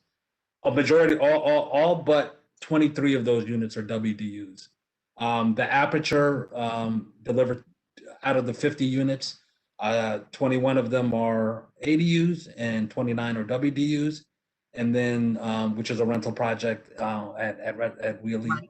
And then Tall Oaks recently delivered 2 for sale ADUs, but the remainder of those properties that are listed on slide 14 have all been generated from the workforce dwelling unit policy. Thank you, Abdi. Appreciate You're it. That's what I suspected. Okay, thank you, Abdi. Thank you, Lynn. Okay, let's go to Mark Malcolm, and we've got 6 more names signed up. Mark, and then Tammy and Reston, Bill, Michelle, and John Mooney. So, Mark, are you on? Yes, I am. Thank you very much, Supervisor. The question comes a little, most of the discussion has been regarding multifamily or high-rise units that are being used for ADUs or work development units. Now, I'm going to ask a potentially sore version on this. There's another category of dwelling units that exists in the ordinance, and ZMOD is proposing to change accessory living units so that under 55 can be used, can live in such units. Did the task force consider any implications to the ordinance that accessory living units could be integrated into the ADU WDU program? And if so, would the county also consider it? Something that Supervisor Alcorn, I know you're having the discussion of ZMOD, I believe tomorrow, come up in the board supervisor meeting, but there's the integration across planning versus ordinance. And here's an opportunity to expand the pool. If ALUs were considered, and if so, how they would be constrained and special permits and everything else. Just open it up for discussion. Would very interested in that. Yeah, thank you, Mark. I don't believe that they have been pulled together at all. I mean, at one point, they had the same acronym, affordable dwelling units, accessory dwelling units, which was like ridiculously confusing. I think that's been corrected by pulling them apart in terms of the name. But Mark, I'm not aware of any effort to do that. The ADUs, affordable dwelling units, are actually in the zoning ordinance as well, just a different part than the accessory dwelling units, which I think are being renamed accessory living units. The accessory living units, though, become an opportunity because of, as what Judith had brought forward, you have individual vouchers, and there's the potential of consideration there. Maybe a sore point to a bunch, but it is an opportunity to be explored. Okay, thank you, Mark. Okay, let's go. Tammy, you're up next. Thank you so much. I think, Walter, the first conversation we ever had before you were even elected was about affordable housing in Reston and how we could protect and preserve it. And I've been interested in this for over 10 years. I am flummoxed that Montgomery County has been able to achieve 10,000 or more units, and their period of time that those units remain affordable is 99 years. Doing the math, Fairfax has had 20 years, 30 years, and maybe now 50 years for some units. And we have more and more and more people who need this kind of housing, because guess what? It's not a housing issue, it's an income inequality issue. And how do you solve that? That is unsolvable. So the least we should be doing is having 99-year, whatever it is, permissions or charters. Control period. Okay, control periods. Thank you. So the very same humans that come over here and negotiate with Fairfax for what they're going to do, get in their car and drive across the river, and there is no negotiation over there. It is 12.5% of all units times a 65% AMI. Do not argue, do not negotiate, and a 99-year contract, whatever. Hello, there's a problem here. We are being played, in my opinion. They're very, very same people. So my concern is the mathematics. When we get a 30-year contract, we lose it. We lose it in a generation, and then we are starting from ground zero. And I don't believe there's anything that the developer is giving that they aren't making back in tax, the way the taxes are, tax structure works. They're completely, unless the tax structure is vastly changed, they're depreciating this. And by the time the 30 years is up, it's fully depreciated. Yippee, I get my unit back, and away we go. And on top of this, they've gotten a bonus unit. And now I want to talk to those bonus units and how we think about this. This is bonus density. When the comp plan phase 1 of the TSAs was put together, believe me, there was nothing paltry about how the developers negotiated for themselves in that setting up of that comp plan. And they got as dense a density zoning as they could possibly negotiate. And it was huge. I mean, it was very generous. Well, then we're putting density on top of the maximum density that they were given. So what, in my opinion, unless I'm not understanding something, is we have an environment that is over densified, it's at max density to begin with, and now they're getting bonus density. And then in 30 years, they're home free. Now, those people aren't going to stay around. They make a profit and move on. So, but the people who buy their projects know that. So I am so admirable of the Fairfax staff who worked so hard to try to get us affordable housing or workforce housing or whatever you want to, whatever category. But golly Moses, we got to be a little bit smarter about how we look at this. And we are no longer have the luxury of kicking the can down the road on environment. We are dying here. And one of the reasons Reston is so darn popular is it worked, or it used to work. So, that's my rant. I will do that. If I stop that rant, you'll know that Martians have come down and inhabited my body. But I really want to keep Reston diverse. And we can't do this with these kinds of our hands tied behind our backs. We have to open our eyes and say, wow, our environment is at a very fragile, and we can't be, and I love John Carter's thing of make them earn it. No more of this stuff. Last comment, David Vanell. Whoa, he is 100% right. The crap we have seen on the P&Z being built in Reston, they put a different code on it, but it's the same junky stuff. And that is not fine construction. And, this is so egregious. You're in Reston and you're putting up Texas donuts right and left. So, oh my goodness. Thank you very much. All right, Tammy. Appreciate those comments. Let's keep going. We've got about 20 more minutes, and we should have time to get through all comments and maybe some questions. Reston Bell, you are on next. Yes, good evening, everyone.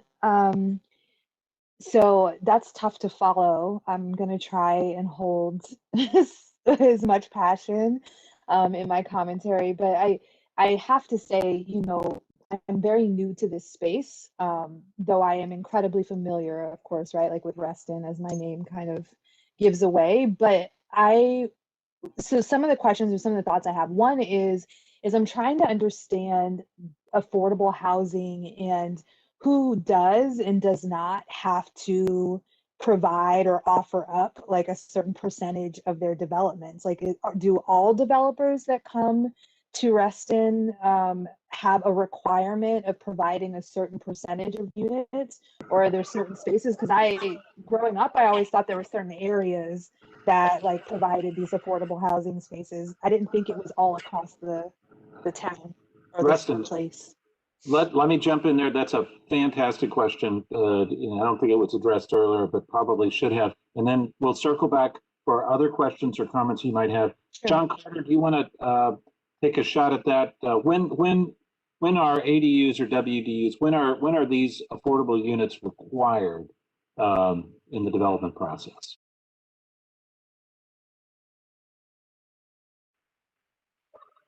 Or Abdi or Judith, sorry. Anyone else want to take that? John may be muted, I believe.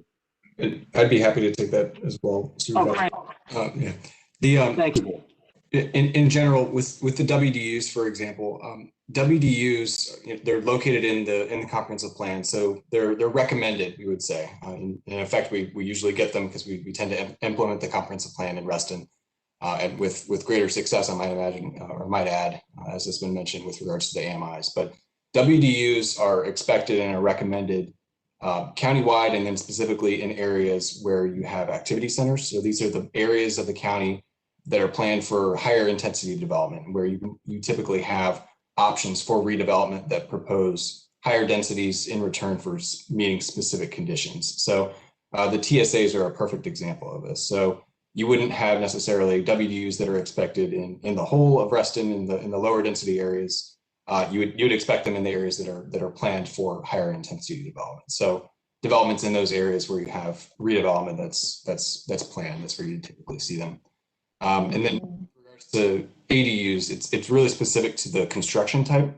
So you're looking at type 5 construction, that's your 4 stories or less multifamily. As well as some single family developments that have ADUs that are required, and those are in the zoning. So it depends on the specifics of the proposal and where it's located with regards to each program. And I'll just add one thing, Reston, and then see if you have other comments or questions. But basically, it's when a developer needs a rezoning. So if a developer has already got zoning sufficient to build the project they want to do, then they don't have to provide these affordable units. It's only when they're seeking rezoning and seeking permission from the county, basically, to develop at a higher intensity, typically, than what they have currently. And isn't it also 50 units or more? It is for affordable dwelling units. That's right. It's developments of 50 or more. And then, of course, the workforce dwelling units is for the high rise mostly.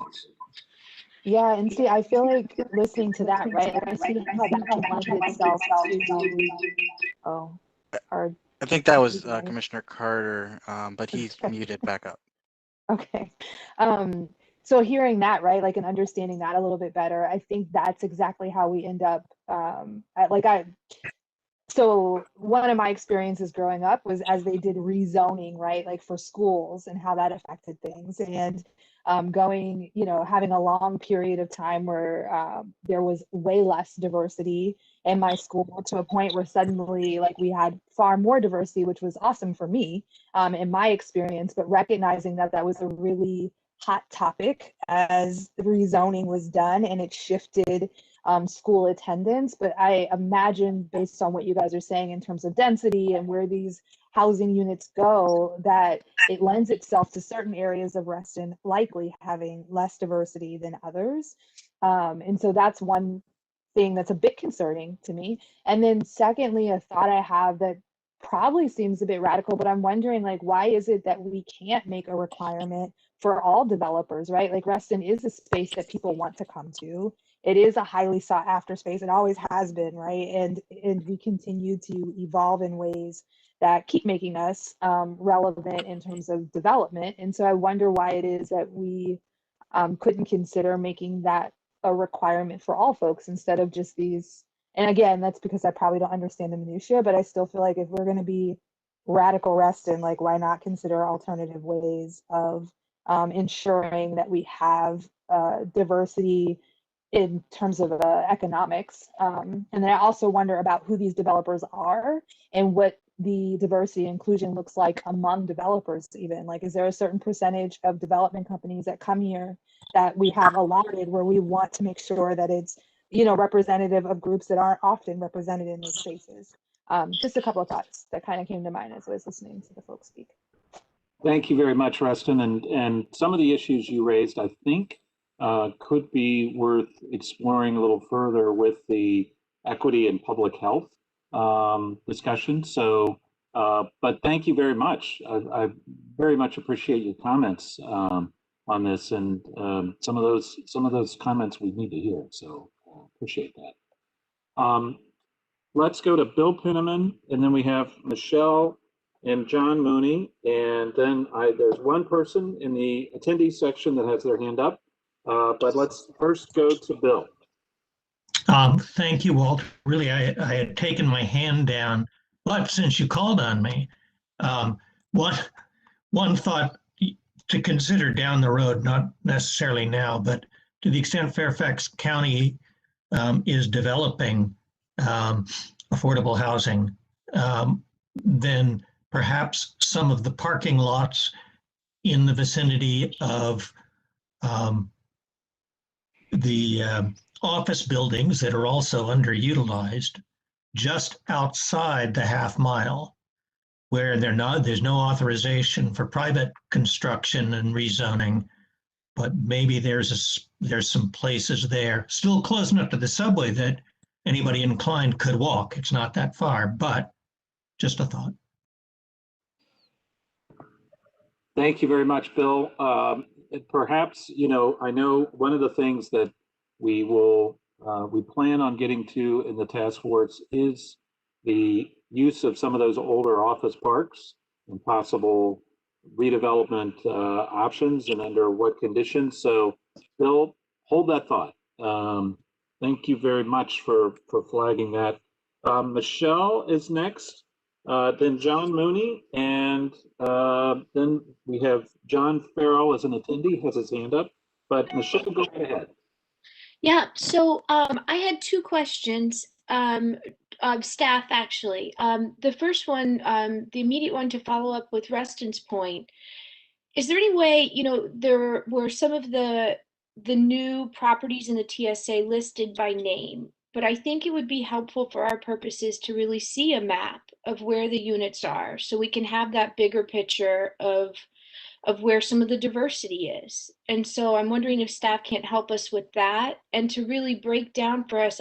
I'm sorry, I may have missed it, but I didn't see just of, I would like to see a side by side where we are and where we need to be on all of the different metrics for affordable housing, and both broken down by within Reston, you know, the non-TSA and the TSA. I think that would be really helpful just to get an idea of, you know, of what's going on and where we are and what we need, where we need to be. So I don't know if that's something that they can help us with, but I think the map in particular would just help for some of us who are more visual or who you know, who might not necessarily immediately connect with the names of where those places are. So that's request one. And then number two is also to follow up on someone else, to follow up on Tammy, what she said.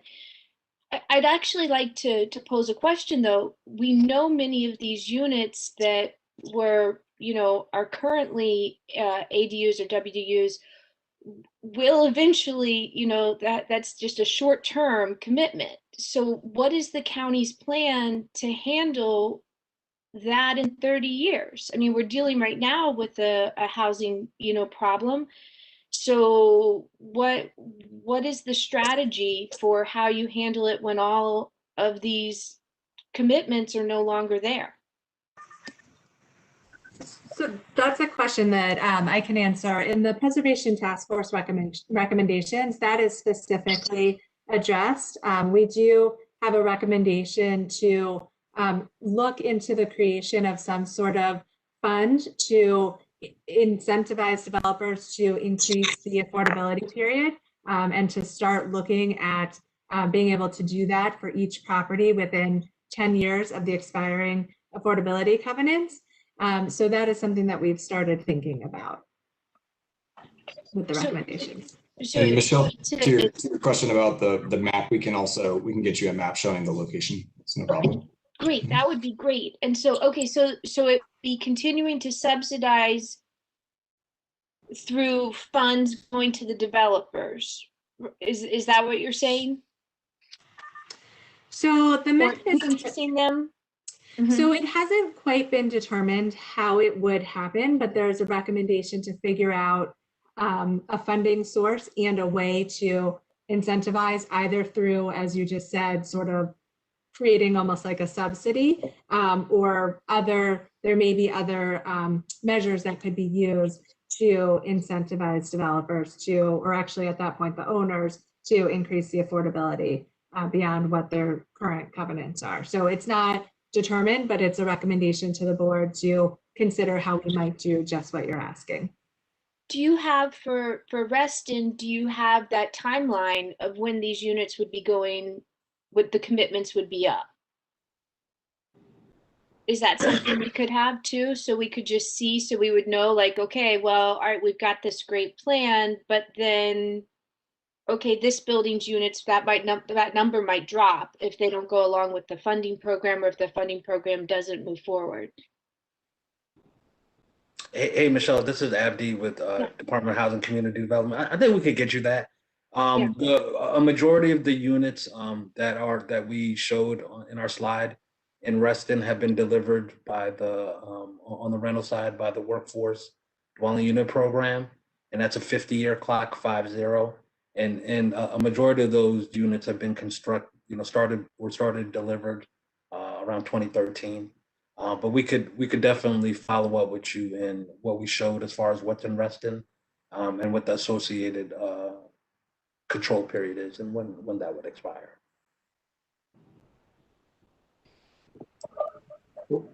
Wonderful. Thank you, Michelle. Thank you, Abby.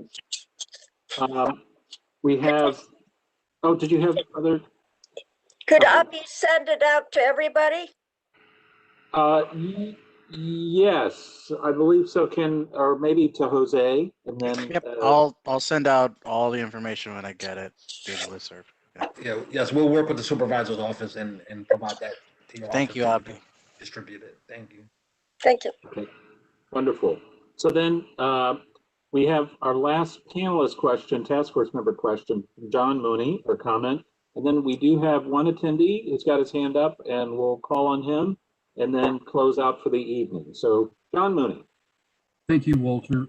I want to go back to a question that was raised by one of our task force members about how can we preserve affordable housing long-term?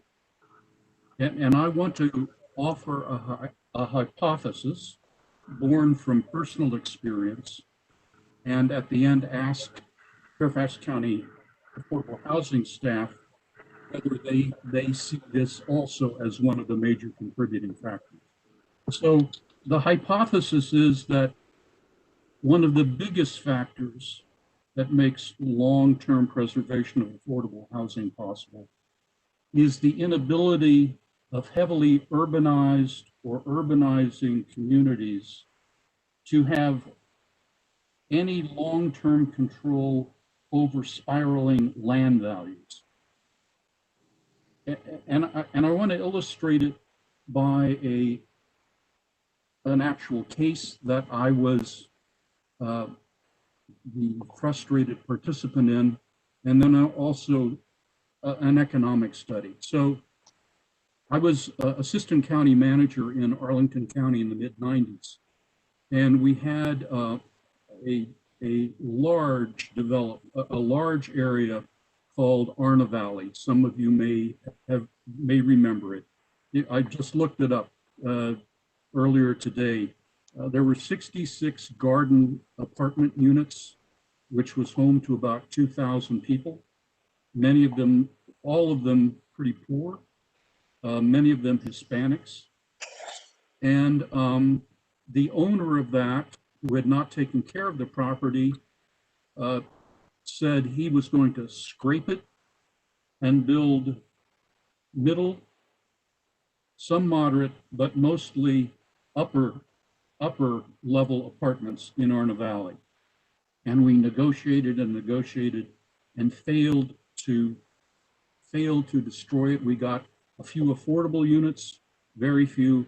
We got relocation benefits for the dear people who lived there, but we lost, housing for 2,000 people who were sent down Route 1, to farther and farther south on Route 1. And our guys in the housing department in Arlington concluded, and we had seen this even in office areas, that when you have a highly urbanized or urbanizing area, it's much more profitable to scrape even good buildings, and certainly to scrape dilapidated buildings, and then construct a much more highly valuable building there. You get higher rents. And the solution, so that's the case study. An economic study was done by folks, Michael Lewis and Pat Conity in their book, The Resilience Imperative. And they talk about long-term only some sort of land trust, whether exercised by a public entity or a nonprofit entity, can keep can keep moderate land values, which ultimately guarantee the preservation of affordable housing. So that is my experience, and I'm convinced that that is a big factor. We may not be at that point here in Fairfax County, although I suspect in many places we are, and I think we see signs of it in Reston already. And my question is, does Fairfax County staff agree with that? And what are we trying to do to control spiraling land values, to stabilize that?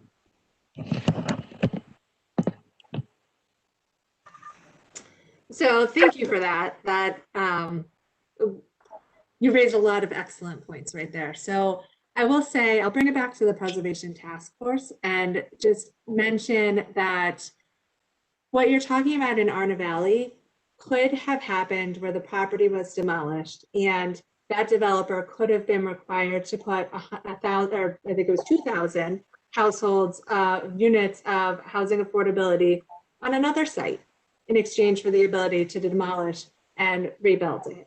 And so that is the definition that I mentioned earlier, that use preservation, where we don't have to just think about the buildings and what we're preserving. We really want to preserve the uses.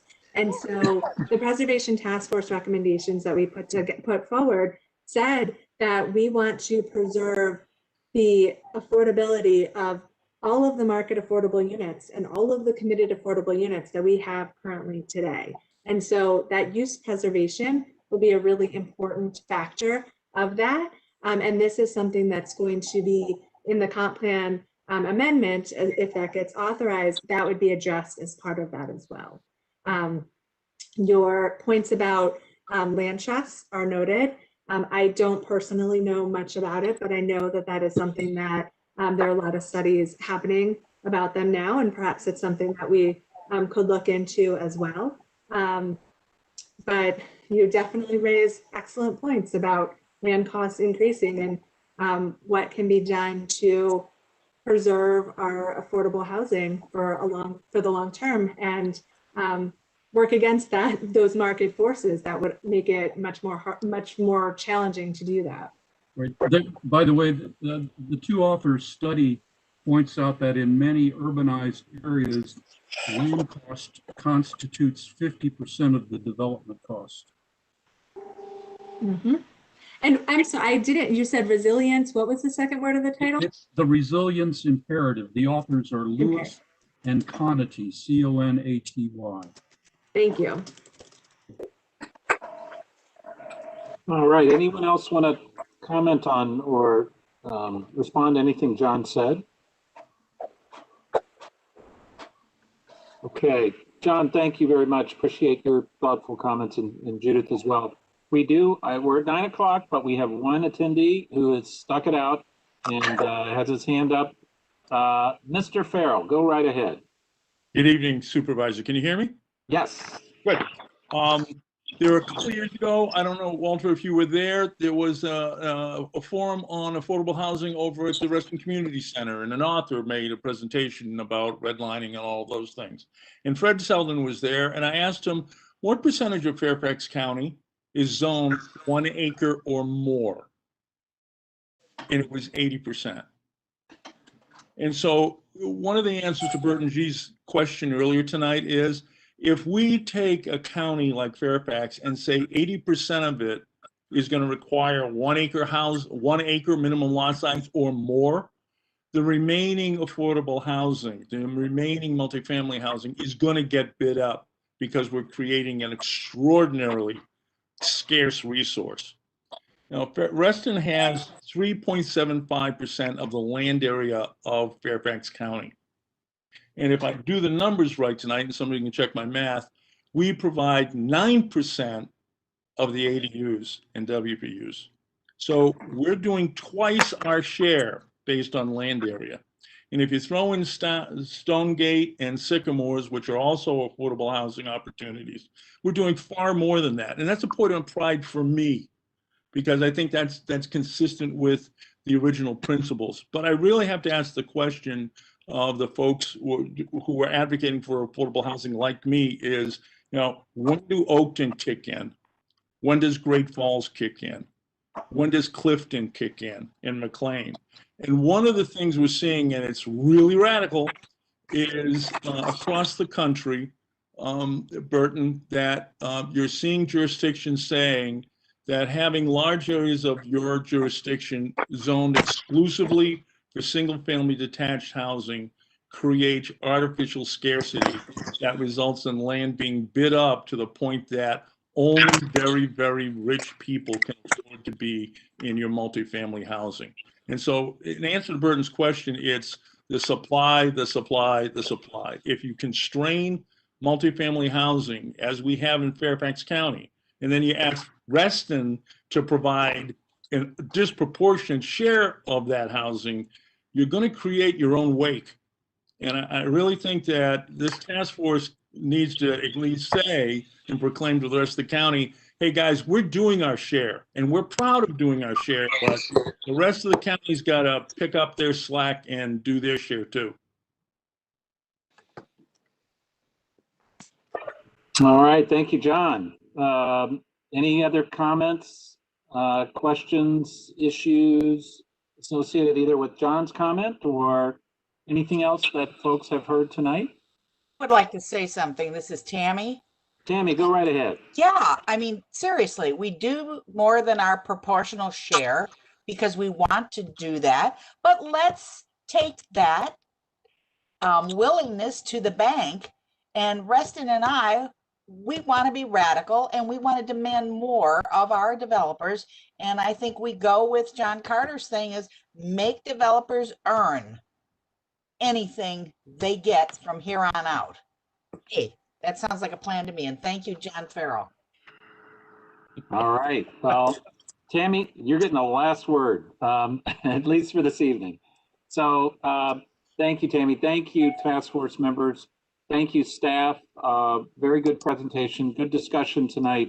We will be basically coordinating with Jose on next steps. If folks have specific ideas for what should go into an updated comprehensive plan for Reston associated with housing, please do contact Jose, and we'll start pulling together that information. and come back to the task force with some ideas that include some of the things discussed tonight. So thanks again, everybody. We ran 5 minutes late. We're doing a pretty good job of doing our 2-hour thing, but thanks everyone, and stay safe out there. Stay healthy. Please keep wearing the masks, and we'll see everybody in a couple of weeks. Thanks, Walter. Thank you, Walter. Thank you. Thank you. And thank you, staff. Great